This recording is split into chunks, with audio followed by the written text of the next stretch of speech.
Over the airwaves, the national airwaves of ESPN Radio and ESPN News, 250-plus markets across the United States of America. Check your AM/FM listing nearest you, plus ESPN Radio on Sirius XM Channel 80, plus ESPN Radio simulcast over the live national television airwaves of ESPN News. Number to call is always 888-SAY-ESPN. That's 888-729-3776. Stephen A. Smith Show on ESPN Radio is presented by Progressive Insurance. Progressive makes it easy to compare quotes and get a great rate with the Home Quote Explorer only at Progressive.com.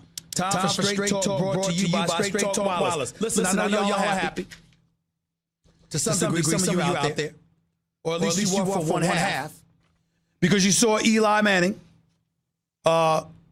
15 to 30, 203 yards, 2 touchdowns, blitzed the Philadelphia Eagles in the first half before coming back down to earth and ultimately succumbing to age, attrition, and everything that comes along with it. He is 38 years of age, after all, having turned 38 or will be 39 years of age as of January 3rd.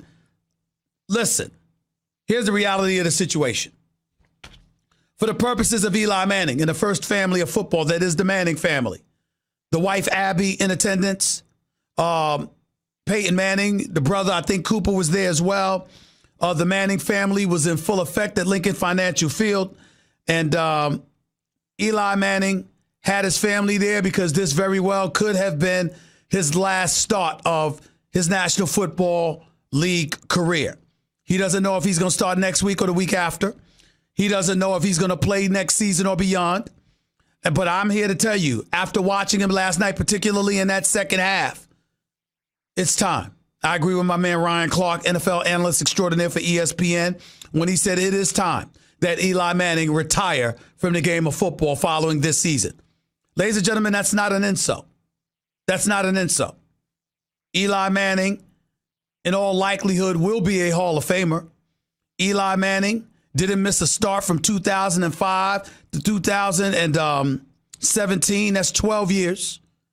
Obviously, he sat out one game in 2017, started all games last year before being benched 2 games into this season in favor of Daniel Jones, the new franchise quarterback for the Philadelphia Eagles. I'm sorry, for the New York Giants. The Philadelphia Eagles won the game last night in overtime. I'm here to tell you there was nothing to brag about. Ronald Darby was being taken to school a little bit in that first half. No doubt about it. It was not comfortable to see.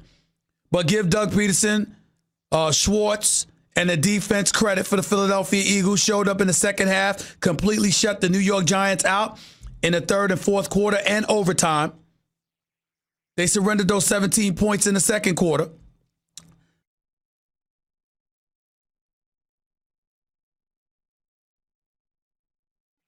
Aldrich Rojas field goal, and of course another 55-yard pass to Slayton as well. Both was on Darby, who was just getting schooled. Eagles secondary is trash. Let's just call it what it is. I'm not calling them individually as trash because for all we know they could play in some zone.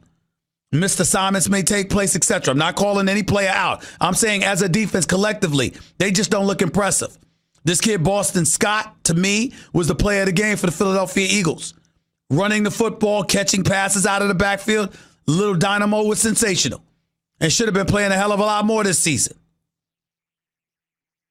Zach Ertz with his 2-yard pass to send the game into overtime. Then there's another 2-yard pass, ultimately in overtime to win the deal. Give credit where credit is due. Here's the deal. They're not the story. Eli Manning was the story. And Eli Manning is the story because it's official. It's over. We knew this before. It's not news. But seeing him last night playing in that first half, it gave you cause to pause. It made you wonder what he could be able to do. It made you even wonder whether or not he could still start for some teams in the National Football League. That's not the case anymore. His body just can't take it. At 38 years of age, listen, it's over. It's over. He don't need to go to Los Angeles for the Chargers. He don't need to go to Jacksonville in case they give up on Foles. He don't need to go nowhere. He needs to retire. We appreciate his years of service, the 2 Super Bowl championships, The bomb down the left sideline of Mario Manningham in one Super Bowl. The miraculous catch by David Tyree in another, not necessarily in that order. Eli Manning is to be appreciated. Eli Manning is to be respected. Eli Manning is to be recognized fully as a guy that New York Giants fans the world over are indebted to for eternity, for football eternity. But I'm here to tell you right now, not to be the bearer of bad news. I have no doubt in my mind that Eli Manning will end up in Canton, Ohio for the Hall of Fame. I also have no doubt in my mind that he doesn't deserve it. I'm not trying to be negative. I have such profound respect for him, his class, his dignity, his professionalism, the Iron Man tendencies, not missing a start, always there, trustworthy, reliable, just classy. But ladies and gentlemen, it's hard for me to give a Hall of Fame tag to a quarterback with a career 116 and 117 record as we speak, to a guy that's been in the league for many, many years. I mean, we're talking about 15-year career here. Eli Manning has been to the playoffs 6 times. We're talking about going to the playoffs 2005, 2006, 2007, 2008, then missing 2009, 2010, then going back 2011, and then after that, missing 2012, 13, 14, 15. That's what we're talking about here. We're talking about large chunks, gaps, where he didn't even make the postseason. I mean, what are we going to do, y'all? We're going to sit up here and act like those are Hall of Fame credentials? We're going to be able to and act like he belongs in the same room as Marino, as Breeze, as Brady, hell, as his brother? That's what we're going to act like? I don't know about that. Now, again, I know he's going to make the Hall of Fame because it's hard to leave a 2-time Super Bowl champion out of the Hall of Fame. And it's not like he didn't have great moments in the postseason to validate, to some degree, those who would be proponents of him being in the Hall of Fame. But my Hall of Famers don't have a 500 record or less. My Hall of Famers don't spend chunks and chunks of time being outside of the postseason looking in. My Hall of Famers at least have to have some semblance of greatness associated with them. Who has ever once accused Eli Manning of being great? One time. He's led the league in interceptions on 3 occasions, if I remember correctly. I believe it was 2007, 2010, 2013. I think so. I'm not sure. A career 59.7% completion. I'm sorry, 60.3. I apologize. 56,740 yards. That's significant. 364 touchdowns. That's significant. Also 241 interceptions. That's significant. He's got more Super Bowls than Brett Favre. I know. He's got more Super Bowls than Drew Brees. I know. Got just as many Super Bowls as Big Ben Roethlisberger. I know.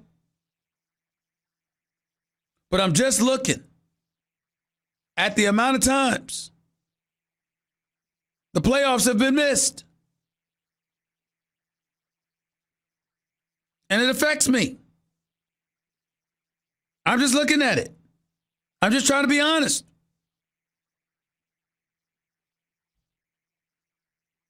Since 2008, the Giants have made the Super Bowl 2 times in the last 10 years. I don't know what you want me to say about that. We talk about him. We talk about guys like Phillip Rivers. Phillip Rivers, he's a Hall of Famer. That's what people tell us. I love Phillip Rivers. Classy dude, great family man. Damn good quarterback. I'm sure you could blame the Chargers a lot for their lack of success. over the years. I'm sure you can do that. Especially with Phil Rivers taking in the same draft as the Chargers. The Chargers have never, ever, ever been to the Super Bowl with Phillip Rivers. They lost to the Super Bowl in 1994. We know that. Bobby Ross was their coach. Junior Seau was their star. Those years, Schottenheimer coached them from 2002 to 2006. 5 seasons.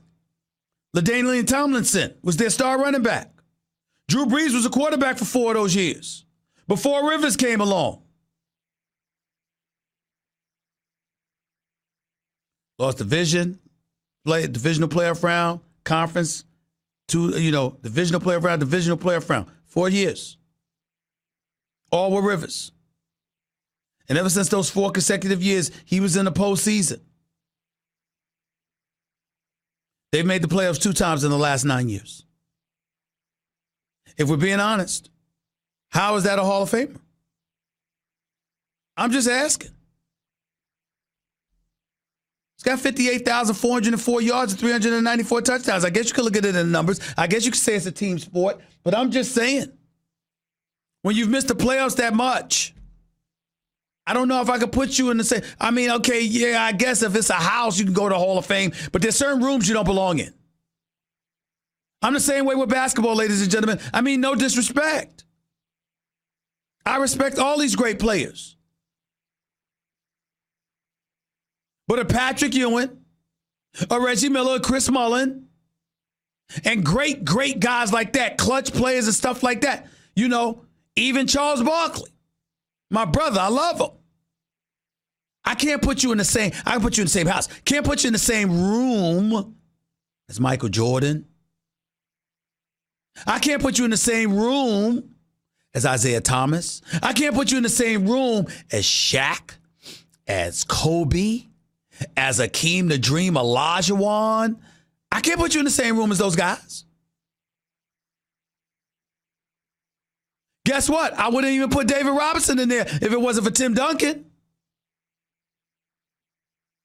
Tim Duncan with MJ and Isaiah and Olajuwon and Shaq and those boys. He belongs in that room.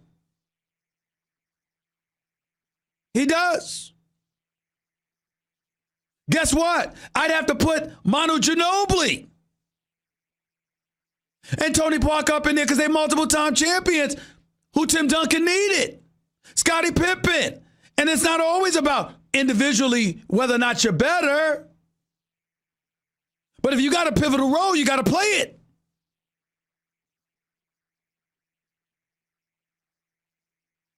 That's just me. I think Kurt Warner lost a couple of Super Bowls. He won one and he's been to 3, if I remember correctly. I can't ignore that. Guys like that, it's a special room. Michael Irvin, special room. Prime time, special room. Dallas and San Francisco, that's a special room. Charles Haley, that's a special room. So you might get into the Hall of Fame, but there's one thing to get into the Hall of Fame where, okay, we accept it, we understand. There's another thing entirely when it's like, man, put that man in the Hall of Fame. Ray Lewis, Ed Reed. Got to do it. Got to do it.